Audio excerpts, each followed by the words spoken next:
Hi, I'm Niall from Gulfstream Boat Sales. This is a 2016 Piscator 580. It's powered with a Yamaha 115 horsepower 4-stroke outboard, and it's only got 310 hours on the clock. We're going to take a walk around the boat now. We're going to show you the features inside it. We're going to show you the condition of the boat and hopefully help you to figure out whether this might be the right boat for you. So this boat is 19 foot long and it has a beam of 7 foot 10 inches.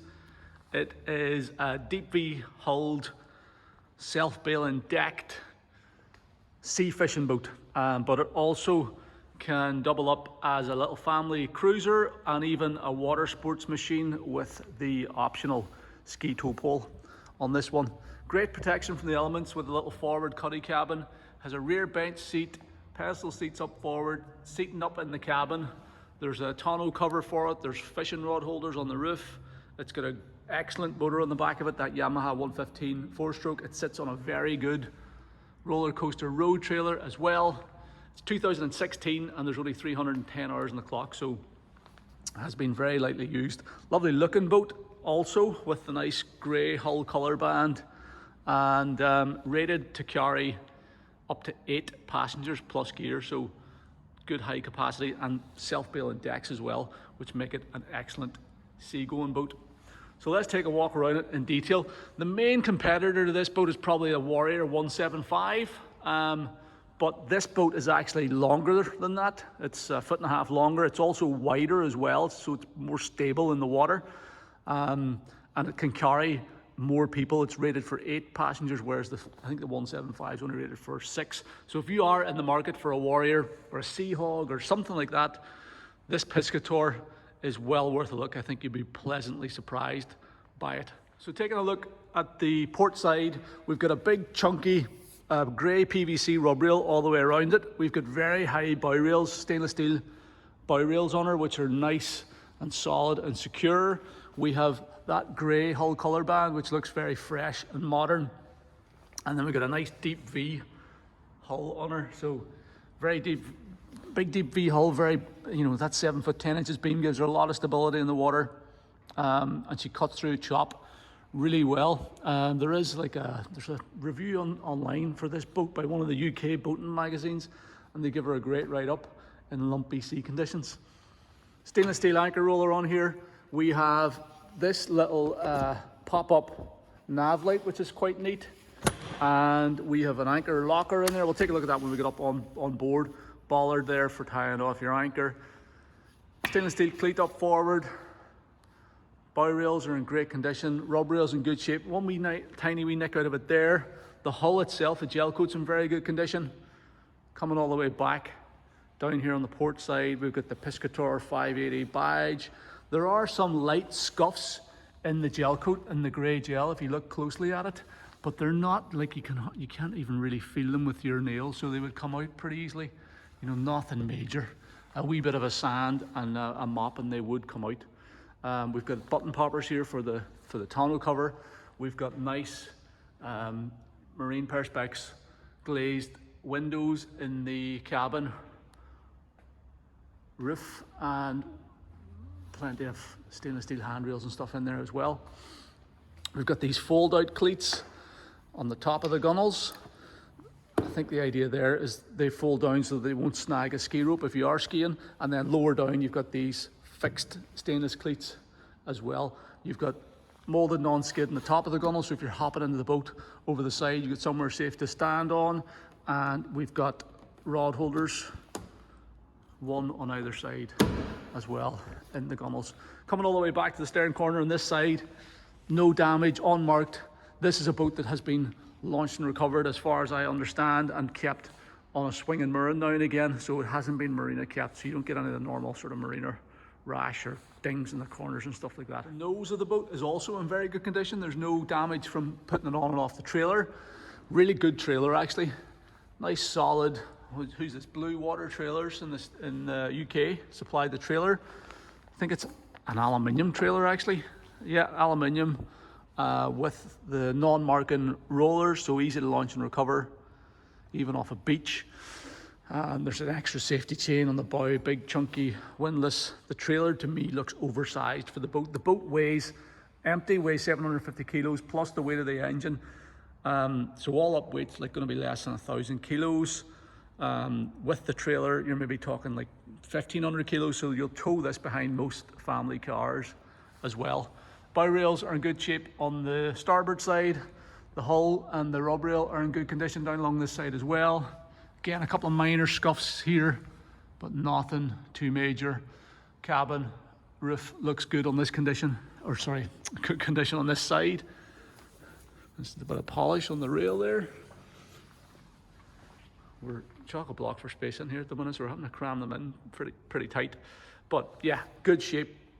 Some scuffs back here as well on the grey, just, but nothing major. The stern corner on the starboard side is in very good condition as well. The hull bottom has never been anti-foiled, so you can get a real good look at the condition of the gel coat in underneath as well.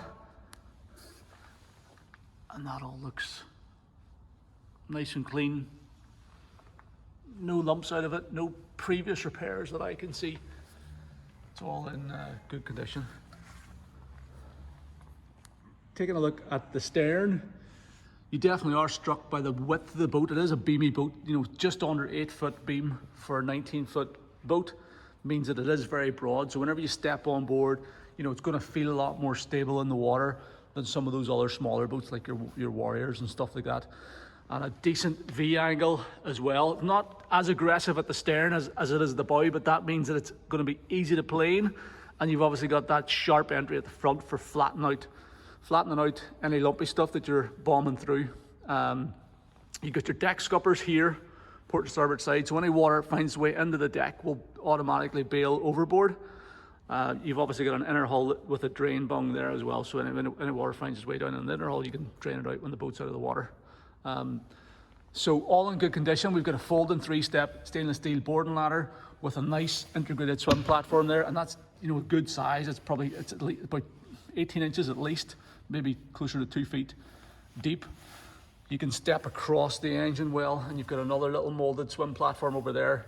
You can step on this hatch also. All the cables, hydraulic steering on this boat, which is another really nice upgrade. All the cables, hydraulic cables for the steering, and the trunking for the outboard is all neat and tidy. It's all professionally done. This is our builder's plate, which shows you your capacity. So up to 8 people on board. Total load capacity 750 kilos. Maximum horsepower for the hull is 140. Although this thing with 115 horsepower on it is absolutely bags of power. Hull number as well, so 616. So 2016 build and a 2016 model. Stainless steel cleats here, folding cleat here. Everything is all in perfect working order. And we've got this chunky stainless steel ski tow pole as well. So the owner of this particular boat very rarely fishes. It is primarily has been used as a family sort of day boat plus water sports boat. So, and he's been more than happy with the performance from it. It's going to jump on the plane in no time, this 115 horsepower outboard, and power probably up to like close to 40 knots. I would say certainly over 35 knots. I'm keen to get it on the water. We haven't just had a chance at the minute, but if it hangs around for another couple of weeks, we'll get it in the water, I'm sure, and do a sea trial video on it too, because this thing is definitely going to perform well with this Yamaha 115 horsepower outboard. The outboard itself is in perfect condition, 310 hours on the clock, regularly serviced as well. It has this Yamaha outboard cover on it, which protects the cowling. The cowling's in perfect condition underneath that. I'll not pull it off now. We did take it off and take photographs, so check out the photographs on our website to see what condition the cowling is in, but it is perfect. The rest of the covers and the gearbox, the skeg, are all in great shape as well.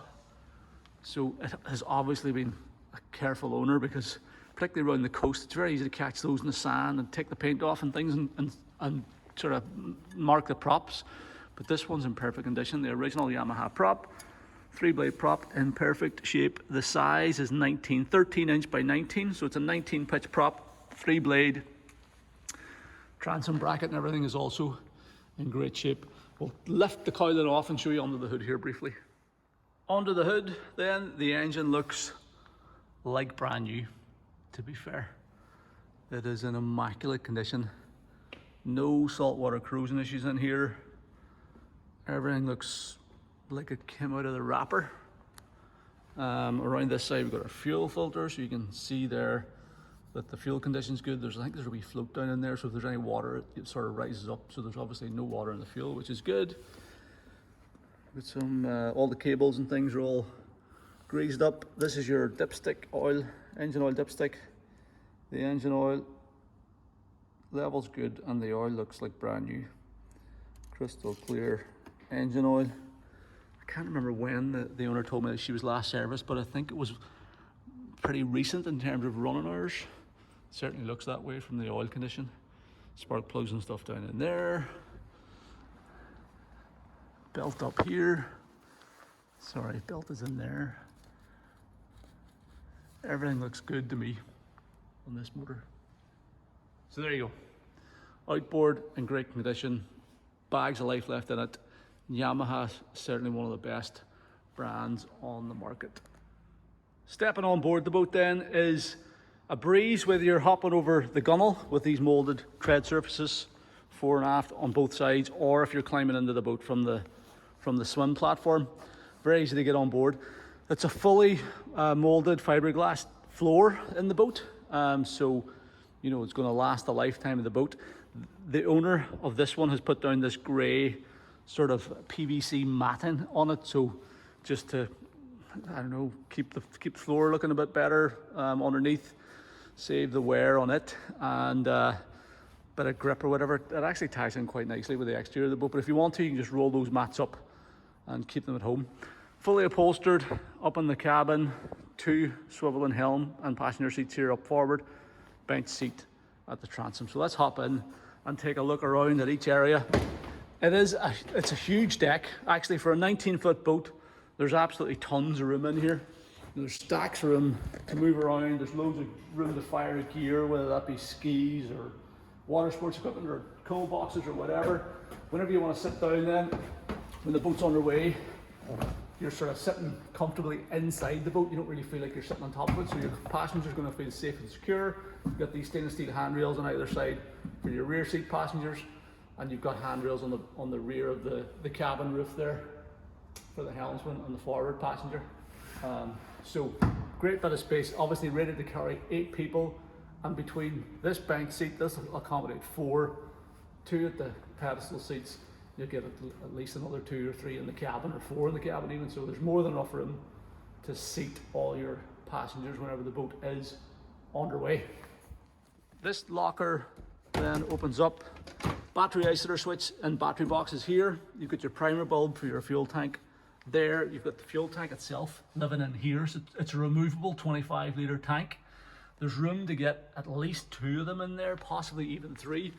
I actually prefer these removable tanks to built-in tanks nowadays on smaller boats that don't use a lot of fuel, for the primary reason is that you can much better monitor the condition of the fuel in the tank. If you've got a built-in tank, especially with this ethanol-based fuel, this E10 fuel that we have now, it's very prone to absorbing moisture. And if you've got a stainless steel or an aluminium tank on the floor of the boat and it sits over the winter, it can sweat, you can absorb water into the fuel.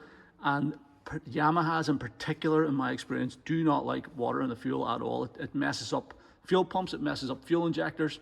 You can make an expensive repair bill. It's really the only thing that seems to affect modern outboards is water in the fuel. So if you've got a removable fuel tank, or 2 of them, 2 or 3 of them, you can keep the fuel fresh.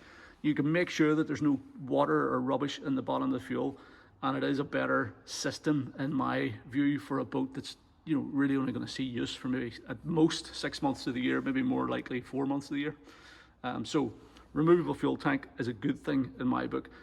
Would be nice to see another one in there, maybe just to increase your capacity, and you just quick release, you know, it's a little quick release fitting, so it's 2 minutes, and not even 30 seconds, swaps it over.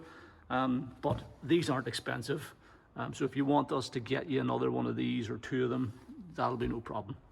There is a water separating fuel filter on the boat, so this little floating ring will show you if there's any water in the fuel, so it's just another safety feature to make sure you don't get any water contaminated fuel going to your outboard.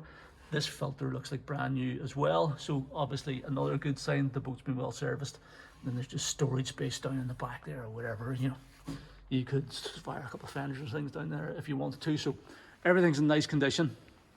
And underneath there, in your stern locker, this ski tow pole is super solid. It feels like you just hang the boat from that. You've got your Baystar hydraulic steering there, which is excellent as well. And then you get access into your lower bilge, and no doubt a bilge pump. Yeah, so you got a bilge pump and a float switch down in there as well. That thing sitting behind the float switch is actually a transducer, depth transducer for the fish finder on the boat. Is there a fish finder on it? And it's bonded to the bottom of the hull as opposed to being screwed externally. Some people like to do that rather than drilling holes in the exterior of the boat. So again, all in nice condition. We've got storage in the gunnels with these rod holders on both sides. There's a big boat hook in there, so you can put your rods in there. So rod holder storage in the gunnels on both sides. Stainless steel handrail over here. We've got, these are obviously little fender eyelets here, I think, for hanging a fender over the side. So you got them on both sides there. There must be fender eyelets. Another rod holder here on the starboard side. We'll take a look at the helm station in a second. Whenever you're standing here, you're looking over the top of the cabin roof line. So this is my eye line here. So you're looking over the top of the cabin roof whenever you're standing. We've got 3 stainless steel rod holders mounted up on this top rail. These little rails here mean you could probably strap something to the roof if you wanted to, although it might obstruct your view. These are handrails. You've got very wide side decks on both the port and starboard side. You know, it's going to be probably about a foot wide, and it's all molded on skid, and the bow rails come up very high. So you've got this little molded in step here, this little pocket. So that's your step to step up, hang onto your rails, or you can hang onto this one. And it is very easy to make your way up onto the foredeck. So it actually is a usable foredeck. Things like the Warrior 175, they don't really have any side decks. The cabin goes all the way to the side, and you sort of have to poke out through the window and try and climb out to get to the anchor and all this sort of stuff. So this is probably a better arrangement, actually, in my view, because you've tons of room up here, so you can easily access the anchor locker. That's your little pop-up nav light there, and you can get, you know, work with your lines and throw your anchor out, run the road back through and tie it off at the bollard there, the mooring bollard. You've got cleats then for tying up in the marina, and nice high guardrails. So you could even have somebody fishing up here if you wanted to. There is a pile of space up on this foredeck. Cabin roof looks good. You've got this black and red stripe on the roof, cabin roof, which they do in the factory. And then you've got this full walk around side deck on the starboard side as well, with this little molded in step. You don't really need that, but you've got the same wee pocket there for stepping up on the starboard side. So nice usable foredeck. And if you want it, if you don't, say you're out in a heavier sea and you want to get out and access that locker at the front without going up the side, you can do that. You can climb out here, or you can just open it on next day for a bit of extra ventilation through the cabin. Cabin upholstery is the same as the rest of the boat. It's this white and grey upholstery. Silver Marine is like the builder of these boats. There is your tonneau cover, PVC tonneau cover, that goes on the top of the wheelhouse all the way to this transom. And we've got another little storage bin in here with your fenders in there. This is all going with the boat, and then that's just a closed in box at the front. So upholstery is good. Full sitting headroom in here, so if it is a bad day, you can get the family up in here, kids and stuff in, out of the elements. They can sit and have a conversation with the helmsman. They can see where they're going. It's nice and bright and airy in here as well. The whole boat is all solid surfaces, solid fiberglass. You can just hit it with a hose for washing it down at the end of the day.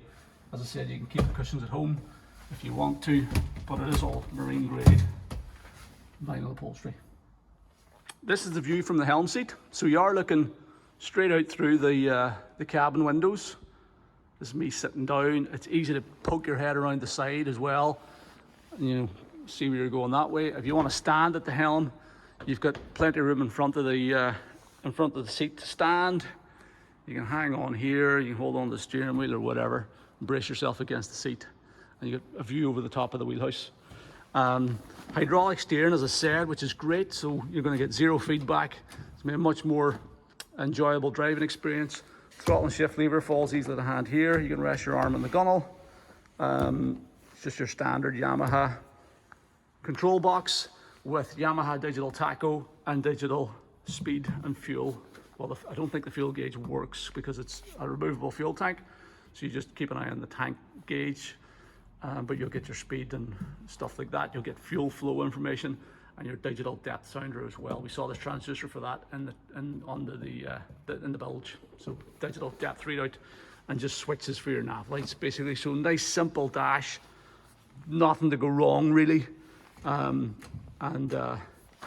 know, it's very simple, turn the key and go. And because it's 2016 with only 310 hours on the clock, you can be pretty sure it's going to be reliable. Also be well serviced, fuel pre-filter and all that sort of stuff on it, so you should have no issues with this boat whatsoever. We will, as I said, we'll try and do a sea trial video on it as well to show you exactly how the boat performs underway, but rest assured it's going to get up on the plane quickly. The owner's been using it for water sports, so it's definitely going to be up on the plane quickly with that 19-pitch prop. Flat out, you're going to be doing at least 35 knots, maybe pushing on for 40 in the right conditions. So a fast boat and well powered with a Yamaha 115 horsepower outboard in the back. Little folding passenger seat, the same as the helm seat. On this side, they both rotate around, and yeah, they fold down if you're fishing and just don't want to get snagged up on them. These mats, as I said, will roll up and are completely removable if you want to do that. And I just want to show you this big locker here as well. A wee bit of a gel coat actually damaged on that bit there. Just a wee bit of gel in there as well actually. So they could be doing with a wee filler, bit of gel coat filler put in. And then you get this molded in fiberglass box on the floor as well that you could use as a live well or something if you wanted to, or a fish well, or just for firing fenders and gear into. Other than that, the deck is totally solid.